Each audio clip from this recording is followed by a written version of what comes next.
A'udhu billahi minash shaitanir rajeem. Bismillahir rahmanir rahim. Assalamu alaikum, dear viewers, and welcome to the show Reflections, where we select a particular verse from the Quran or a hadith from the Ahlul Bayt alayhimus salam and reflect on its particular meaning, relevance, and relation to life and society today. Today we have Sayyid Haider Naqvi from Karachi. Assalamu alaikum, Sayyid, and welcome to the show. And together we'll be discussing the verse number 30 of Surah Furqan, which says, Bismillahir Rahmanir Rahim, وَقَالَ الرَّسُولُ يَا رَبِّي إِنَّ قَوْمِي أَتَّخَذُوا هَذَا الْقُرْآنَ مَحْجُورًا. And the translation is as follows: And the Apostle will say, O my Lord, indeed my people have forsaken the Holy Quran. Sayyid Haider, what does the particular word mahjura mean, for which the English translation is to forsaken? Okay. Bismillahir Rahmanir Rahim. The word which has been used in this ayah is mahjura. Mahjur is something from which you move away. I'll give you a familiar example. You have heard the word hijrat. Yes. The Prophet, for example, he left Makkah and he moved to Medina. This process was called hijrat. Hijrat is that you leave a place or a thing and you move to something else. Mm-hmm. What this ayah wants to say is that on the Day of Judgment, in Qiyamah, the Prophet is going to complain, not about others, about his own ummah, about his own nation. He says, Inna qawmi, that indeed my ummah, my nation, they had forsaken the Holy Quran. Mm-hmm. So this was the meaning of mahjur. Okay, and the Quran says that He will say this, so it's in particular reference to, as you said, to the Day of Judgment. So I guess it will be an outcome of all the behavior and actions of the ummah. Yes. First of all, if you see the previous verses, Mm-hmm. they are picturizing some incidents that are going to happen in Qiyamah. Mm-hmm. And in that context, the Quran says that the Prophet is going to complain about his ummah. Okay. And in order to understand, in order to perceive what this ayah is telling us, if we just look around in our society, in our lives, what behavior we have with the Quran, so we can easily understand that what does this complaint mean. Mm-hmm.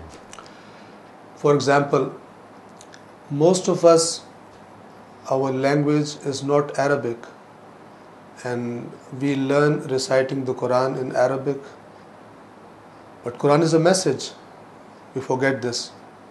And all the life, suppose when I was a child, I learned the Quran, the Arabic recitation, and I continued till this day. And no one guided me that actually Quran has got a message for you, and it is the most important book. It is the last book. It is the last message Allah sent for the mankind. It's a very strange thing, and I don't know why. I don't talk about others, the other nations. We Muslims, we have, got a very bad behavior about Quran. Okay, so what is the right behavior? I mean, if we have millions, if not almost 2 billion people reading the Quran, you maybe not every day, but very frequently reading, reciting, and some memorizing, and having Quran competitions, and so on and so forth. So how has this been forsaken? You're saying that are we looking at the Quran only at the surface level? Are we not delving into the Quran? What is the problem? Okay. If you make it like this, if you start asking, did Allah send the Quran for recitation? Did Allah send the Quran for memorizing? Mm-hmm. Did Allah send the Quran for increasing your money or pays? Mm-hmm. Did Allah send the Quran for keeping it in a very beautiful cloth, packing it in a very beautiful cloth and keeping it in your, cupboards? Mm-hmm. or did Allah send the Quran to guide you? What is going to be the answer? Definitely the answer, every person will give the answer, the Quran was sent down for guidance. Right. Another question. Suppose a non-Muslim comes to you and he asks you, okay, I'm interested about Islam, but I've seen that you Muslims have divided themselves in several groups and you are fighting each other. So can you give me something about which all of you are united that this is the right thing? Okay, and all of you follow and believe in that, and you don't have any difference of opinion about that. So which book a Muslim will give to him? The Holy Quran. The Quran. But now if that non-Muslim asks you and me, okay, you are giving me this book to understand your religion, and you are saying that this is the only book that all the Muslims, they agree on it. So tell me whether you yourself got your religion, got your thoughts from the same book? What is going to be the answer? No. I just recited it. I was just after getting sawab from it, but I never tried to know what Allah wanted to say to me. Well, the verses of Quran, they are repeating that this Quran is guidance for you. Why don't you ponder? Why don't you think deeply in the verses of this Quran? So the result is going to be وَقَالَ الرَّسُولُ يَا رَبِّ إِنَّ قَوْمِ اتَّخَذُوا هَذَا الْقُرْآنَ مَهْجُورًا. It's very, you don't have to think very much to understand this verse. It is common. And I like to say to my brothers and sisters that when this verse is present in the Quran, Surah Furqan, verse 30, if it is present in the Quran, it means that this is going to happen definitely in Qiyamah. The Prophet is going to complain about who? About us. So we who are waiting for his shafa'ah, we must be very careful that instead of shafa'ah, we are not hit by this complaint. If we are not connected to the Quran, ourselves, our children, our society, if this does not become a trend, treating Quran like a science book, like a book you study in your school and you know you have to give the examination in the end. So we need to approach it in an academic way. Yes, in an academic way. You have to understand it. That is what Quran says again and again. Say that we have made Quran easy for understanding. 4 times this verse has been repeated. وَلَقَدْ يَسَّرْنَا الْقُرْآنَ لِلذِّكْرِ فَهَلْ مِن مُدَّكِرٍ. So is there anyone who comes and tries to understand? We have made it easy for understanding. So there will be no excuse on the day of Qiyamah for those people who had this book on their disposal and it was lying for the whole year long in their cupboards. They were just kissing it and they were just using it for barakah, but they were not getting the guidance. I mean, especially in the past few years with the development in technology, the Quran has been probably 100 times more accessible. With our smartphones, on the internet, we can select any particular verse with a few clicks, and even get its recitation, its translation. So it's ever more accessible today than it ever was before. So I think we are going to be very accountable for this. Yes, if we don't, access it the way it needs to be. There are several things, I would like to say, there are several things that in order to access them, we have to pay. We have to do a lot of work. And about Quran, we have to pay nothing. Okay, we can simply pick it up and read it, study it, and understand what our Lord or Creator, He wants from us. And if we don't go towards it and we are just busy in doing everything else, watching television channels, studying novels, different things, this is going to be really, a difficult time when the Prophet complains. And that is why the Muslim Ummah has reached this condition. So what are we, okay, so we need to, I guess, re-educate ourselves about the purpose of the Quran, and we establish that this is a book of guidance and we need to look at it strictly that way and to really be, I guess, very adamant and eager to keep studying it and reading it. What are we, for someone like any one of our viewers who wants to change themselves and their approach towards the Quran, what would you advise them in terms of like perhaps a daily or a routine practice, and how should they change their approach in a practical step-by-step way so that they can start to extract what they need to extract? And also I wanted to ask is, what should be extracted from the Quran by the individual? Because many people will, some complain, and they have complained to in normal conversations, they would say that it's difficult to understand all these terminology. So right against what Quran has said. It said, Allah says, I've made it easy, okay? Right. And people say it's very difficult to understand. That is one proof that the Prophet will say, you ask the Quran, are you right. easy? Right. You study it, it's easy. So what are the steps that one can take in order to extract the right nutrients, you can say, from the Quran and to apply them and to have the right routine? Okay, what I like to advise for the beginning is that this is what I've been telling those brothers or sisters I get the opportunity to talk to them about Quran, that not very much time in the beginning. If you can give 12 minutes or 14 minutes just to start, just open the Quran and tell yourself that Allah is going to talk to you, because Quran are the words of Allah. The ahadith, they are the message of Allah, but the words are from the Prophet or from the Masumeen. But the Quran, even the words are from Allah. So you imagine that your Lord is talking to you. Before starting, you pray that I've come to this book, I've come to study it, I've come to listen to you, my Lord, so please guide me. And one of the most important things is that when you want to get guidance from the Quran, don't try to teach the Quran. The things which you have been collecting, the information, the ideas which you have been collecting from outside the Quran, because this has to be the foundation, and the other building has to be constructed above this foundation. Right.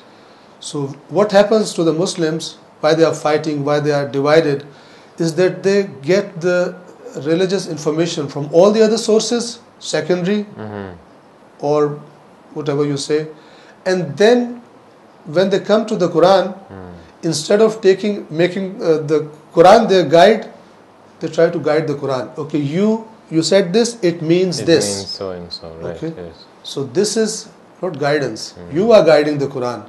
It's not the Quran which is guiding you.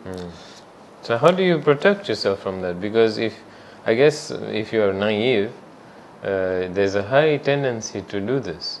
How do you protect yourself from applying your own version of the understanding to what is the reality? Okay. First of all, I like to say that we, the grown-ups, for our coming generation, we should try to develop a system in our houses, in our schools, that our children, the coming generation, their first source of information about religion should be Quran.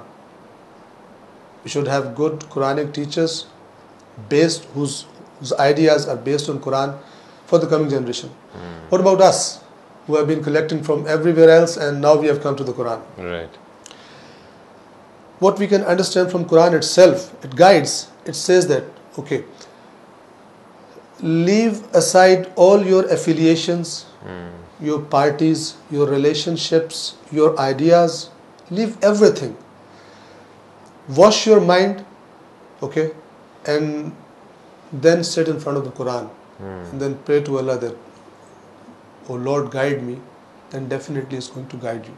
But when something comes against your ideas, then don't try to say that, oh, I've heard, I'm now 39 years old. For example, me, I'm 39 years old and I've been doing this and all that was wrong. Right. It's going to be very bad if this happens to you in the hereafter. That Allah says, I had written in my book and you have been following others. Right. That is going to be very difficult. So we have to wash our mind and then sit in front of the Quran. Don't try to guide the Quran.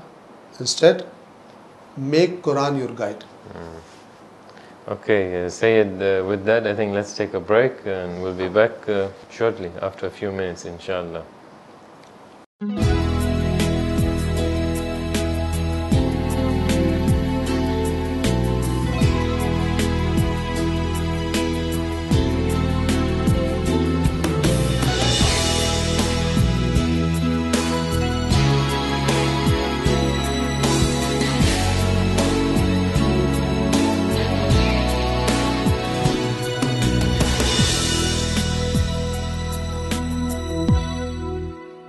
Assalamu alaikum, dear viewers, and welcome back to the show, Reflections. We've been discussing with Sayyid Haider Naqvi, verse number 30 of Surah Furqan, in which the Holy Prophet complains to Allah about his nation, the Muslims, for forsaking the Quran during the period in which the Quran was available, the guidance was available.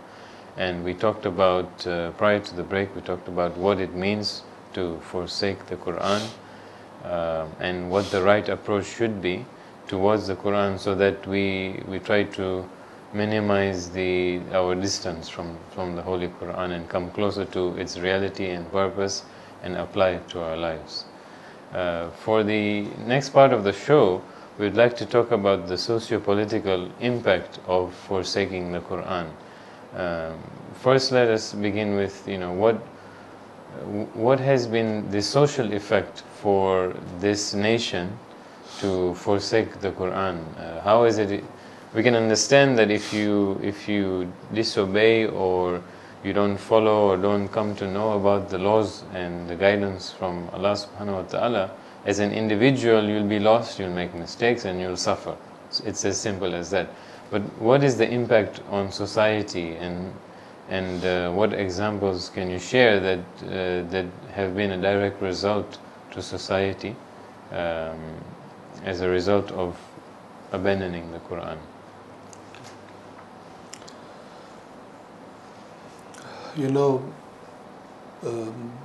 We listen a sentence from common Muslims that Islam is a complete code of life. And what we perceive from this sentence is that Islam tells you, gives you guidance for every aspect, every field of your life, whether you are sitting in your home, whether you are in your office or your business place, or whatever, you are a ruler or you are a ruled person. It must give you the guidance. Then you can say it's a complete code of life. And if you ask the Quran, it says, in the last days of the Prophet, it says, Al-Yawma akmaltu lakum deenakum, that today I have completed from every aspect this religion. What does it mean? That whatever the humankind needed, I have given them. So when your Lord, your Creator, is saying that whatever was needed for this world, for the hereafter, I've guided you, I've given you the directions, now you have to move. Like Quran tell you something and then says, Inna fi dhalika la ayatin liqawmin yatafakkarun. The ayah tells you something and then says that what we have said, there is guidance for those who think. What does it mean? It says that you start thinking, you'll discover several things. May it be science, may it be other fields of your life, and you will make progress. You will discover this universe. What the Muslims did, or sometimes I think that it was a very clever plan to take the Muslims away, a very clever mind or minds.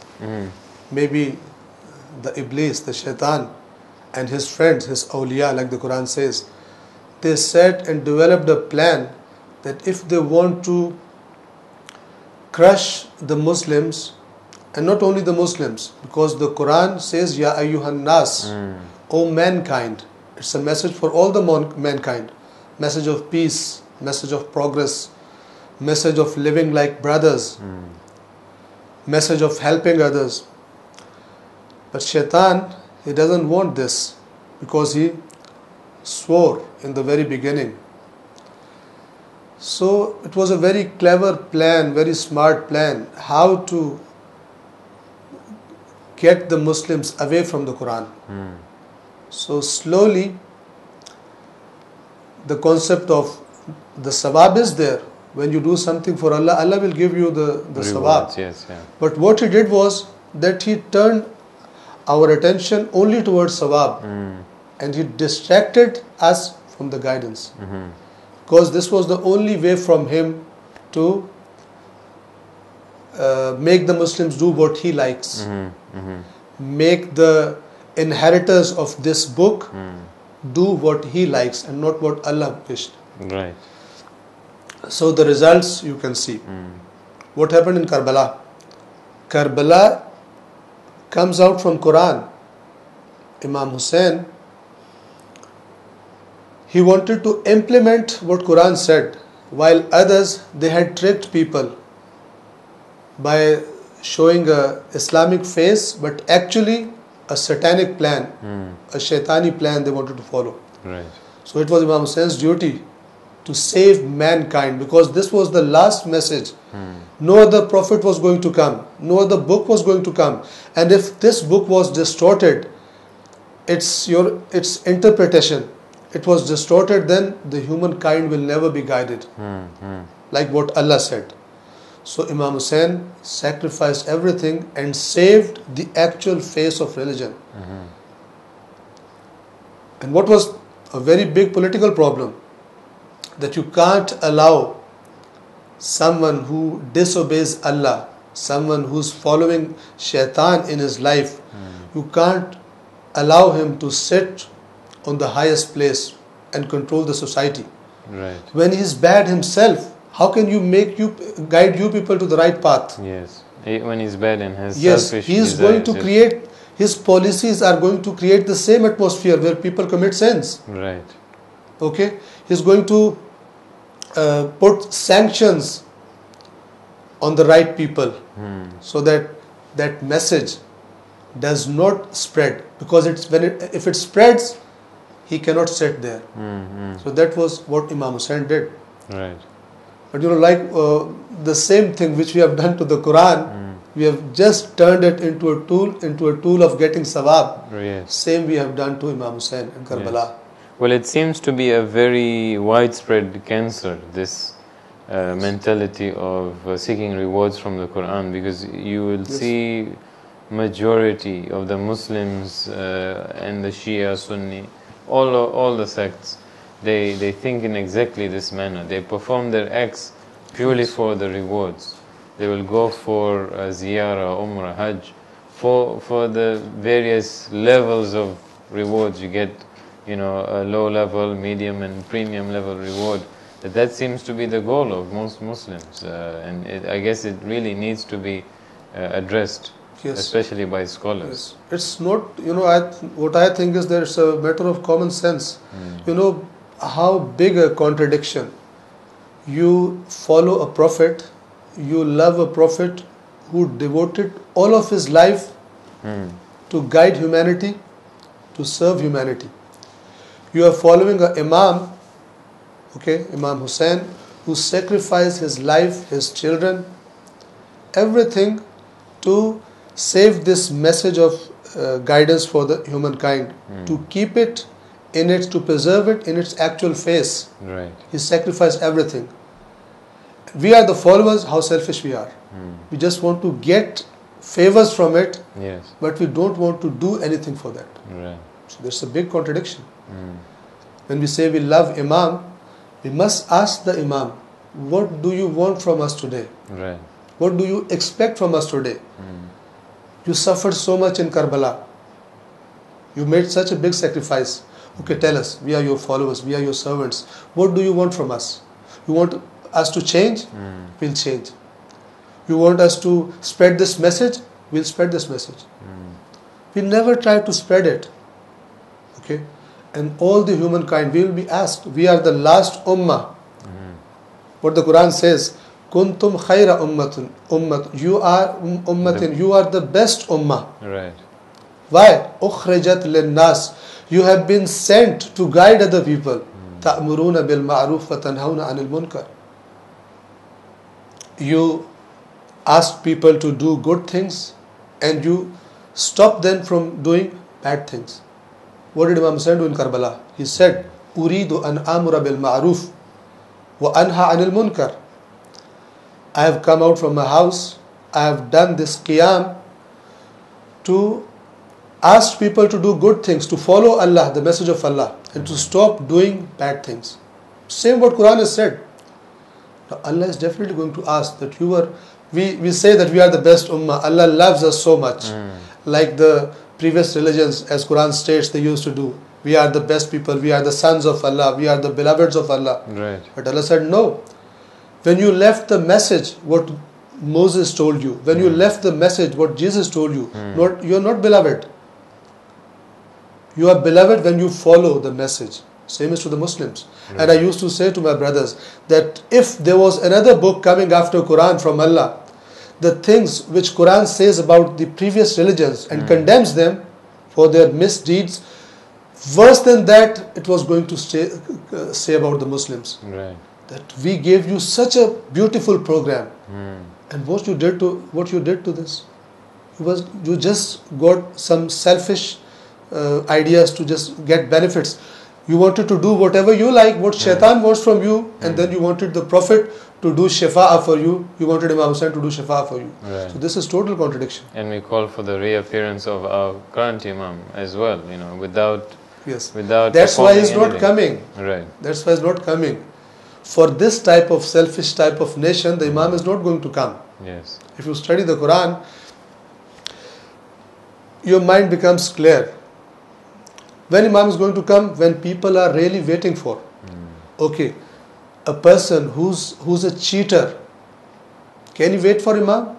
He knows if he comes, he'll thrash me. Okay?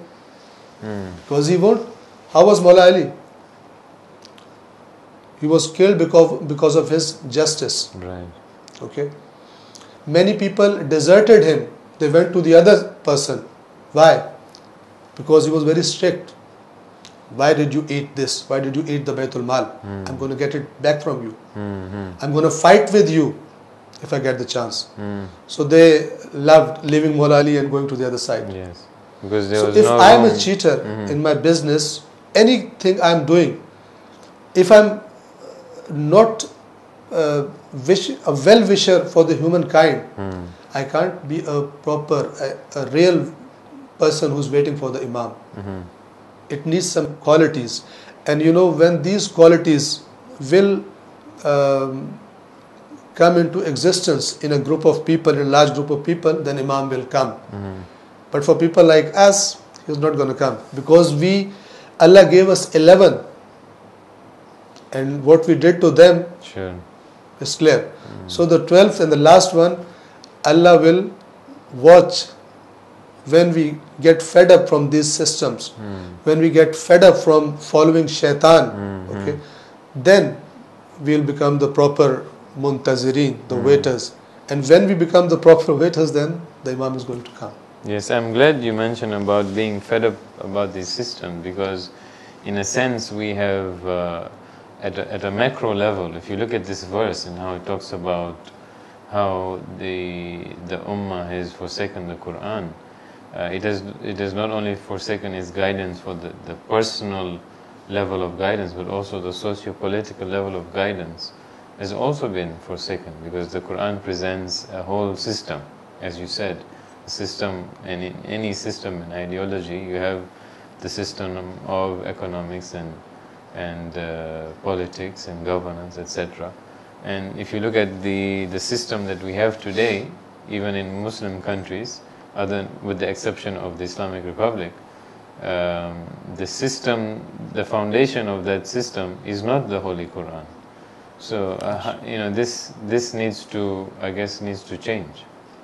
Yes, of course. Yes, and how do we get to that point, to establishing a whole socio-political system based on the Holy Quran?